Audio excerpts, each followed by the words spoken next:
Hey guys, Casey here, bringing you the first place GOAT format deck profile as promised. First of all, I do want to shout out Kperovic, a longtime veteran of this game and GOAT format.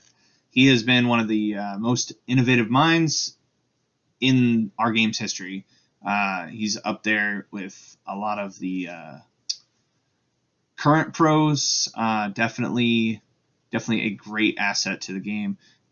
He's been doing a lot of work in GOAT formats. He's pretty much revived GOAT format. He's one of the main pushers of this format, and just huge shout out to Kris, especially because I ran his list. I loved it so much. I copied it card for card, and the only thing I did was in the side deck, I changed 3 cards, which we'll see here in a minute. So let's just jump into the profile.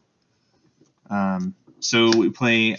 It is going to be a little bit of a different profile because I want to show the importance of certain cards.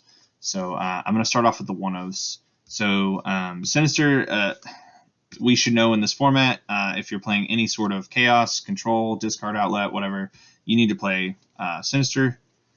You play Sangan, Tsukiyomi, Breaker, Tribe. These are pretty standard in GOAT format if you are playing any sort of control deck. Helps regain your advantage by pitching something like Sinister. This deck is like incredibly awesome in terms of advantage. If you're playing a fair game, your deck is unfair. If you're playing against something like an FTK, it can hang in there with them, but that's why I changed the 3 cards in my side deck, just because I felt like they would matter, and I didn't face FTK, so as long as I played fair decks all day, I was going to win. I felt that confident. So anyway, but yeah, standard stuff here. Then 1 BLS and 2 Chaos Orc. Don't want to max out on this because of dead drawing, and yeah, so there's that. And for another discard outlet, Thunder Dragon. I really like it in this list. It's a light. Yeah, not much to say there. It's Thunder Dragon. So then we have the best flip effect monsters in this format, in my opinion. The first one being Kperovic, just drawing you a card, having a 14 body. It's 1,000 defense. It trades with Sangan if they attack into it. It's happened, trust me. It's not a play I would suggest doing, but anyway, because it could definitely be a spy. Spy helps wall out, well, as you would have seen in my last profile, it walls out the Beast Warrior deck, and sometimes helps with warriors. So there's that, and then the number 1 flip effect monster in the format. It's Magician of Faith. She gets you all your power spells back. So fantastic. So I believe it's 20-10-10, if I'm not mistaken. No, I am mistaken. Okay. I don't know my ratio. I apologize. So we're playing a 38 card deck because upstart. So Kris's play on this actually got me to like this card in this format. It makes sense. You're not an OTK deck. You don't need to do exactly 8k, and this getting you to the next card is so advantageous. Like, I suggest playing this in any deck that isn't an OTK. The FTK can actually play it, funny enough, because it does infinite damage. Again, if you want to see that deck profile, put down below FTK. I'll give my version of the list, and I promise it's not net decked. So anyway, going forward, you play 2 Knock and 2 Book of Moon. Standard ratios. Not too much to say there. The 1 Mystical Space Typhoon, Heavy Storm, Snatch Steal, and then the Trinity. You're definitely playing Graceful in this list. Obvious reasons, you have discards. And then what was actually surprising to me, because I normally don't like maxing out on this card, but Sakuretsu Armor, it's really good. big surprise. I've always known it's good. I usually play it as a 1 or a 2 of, just for spacing issues. But Chris's list was able to max it out. I tried it. It's fantastic. So this list is very sound. And then he's on 2 Raigeki break. Before trying out his list, I was more of a fan of Phoenix Wind Blast, but I see the applications for this card a lot more. There's situations, for example, you want to kill a Blackluster soldier instead of giving it back to them. You want to... it's just way more flexible in terms of dealing with back row as well. There's no reason why you'd want to stack a Gravity Bind on top of their deck versus just pop it. You know, it has all sorts of applications. And then Torrential, Mirror Force, and Ring to round it out. So it's 38 card deck because 2 upstarts. Then for the side deck. So this is the card I ended up cutting, Berserk Gorilla. But it's really nice. So in those same matchups that Spy walls out your opponent, you can actually do a... I wouldn't suggest siding out all Jikoichis or anything, but you can side out like a copy or 2 and then like adjust your deck to where...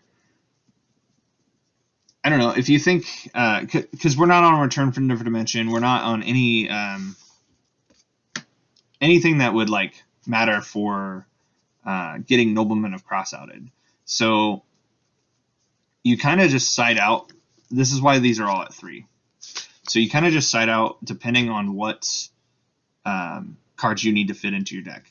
So against like Warrior, I'd probably just go 1 Dekoichi because they're going to be siding in Noblemen of Cross out to hit this. I don't think cutting her down to 2, maybe cutting all 3 down to 2 would be okay, but I don't think this is correct because you want the 2K booty. Like, this is the point. But I guess for the point of being Noblemen of Cross outed, you don't want them to hit all of, like, you don't want 3 cards going out of your deck, if that makes any sense. But yeah, so maybe you cut these down to fit in the Berserk Gorillas because for the same reason that the 2K is walling them, the 2K is going to be beating them. So you can be a little aggressive. But I hope I explained that well enough. But yeah, I cut these for 3 Mind Crush because of the FTK deck. Because right before they start, or even mid-combo, whatever, they start looping Dimension Fusion. And if you Mind Crush it out of their hand, their turn stops. So then it allows you to play. And that was the entire point. Depending on how little monsters they play, Reasoning and Monster Gate could have milled out their entire deck. So, yeah, the Mind Crush definitely saves you. And it can come up within some interesting matchups. I like siding it against Warrior because you usually know what they're going for. And then, of course, they have Reinforcements of the Army. Siding it against Chaos, it's rough. You could kind of guess when they're going to drop a Chaos monster, but then you have to have like it's not even a 50-50 because they only have 1 BLS, and then they're either on 2 to 3 Chaos Sorcerers. So it's rough. I probably wouldn't side it against Chaos. But yeah, Mind Crush is good, but this is what Kris played. So I'm giving both versions of the profile because it's only 3 card difference. Anyway, so there's that. I have no idea offhand why Spirit Reaper, other than to wall up more with a non-flip effect monster. Yeah, the hand ripping effect could technically come up again against decks that are running like Gravity Bind or something because of the 3-star. But yeah, it's a dark. It lives. It hand rips. I mean, Reaper's good. Like, don't get me wrong. I just don't know why it's not like. I don't know why it's sided over being main decked. So I'm sorry I don't have more information on that. But the rest of the cards I know what they do for the deck. So I did not bring Spirit Reaper in at all during the tournament because I had no idea what it did. Anyway, or what its applications were for being in the side deck. But anyway, these are for goats and for beating over random decks that just the 17 just really does it for. And it's a light. So yeah, Azura Priest, very good. Help even out the board state. These are for Chaos, obviously. Chaos Mirror Matches is great. 2 Mind Control. So Mind Control is actually really good against Chaos and any deck that has a bunch of flip effect monsters that you could benefit from. So stealing a Magician of Faith, flipping it up, it not only takes it away from them, but it allows you to get back a card. Or taking their Dekoichi, you get to do that. And that's why we're on 3 of all of the major flip effect monsters in the format. Outside of, obviously, Morphing Jar and Cyber Jar. But the idea is to take, even just Spy, you take their monster and you flip it, and then you get yours. So that's why it's good. And then the other application is to steal a Chaos monster and banish itself. So Mind Control, very good card. And then citing 2 Trap Dust Shoot. I needed to split this up. I only own 4 copies. But Chris's list actually only played 2, so that worked. You just side these in when you're going first.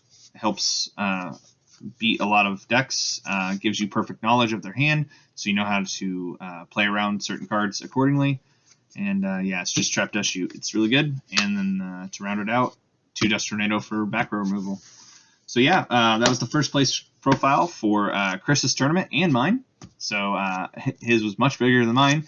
But yeah, it's a fantastic deck. I recommend you guys trying it out for whenever you play goats. And yeah, so that's it. And I'll see you guys in the next video. Don't forget to like, comment, and subscribe. Thanks.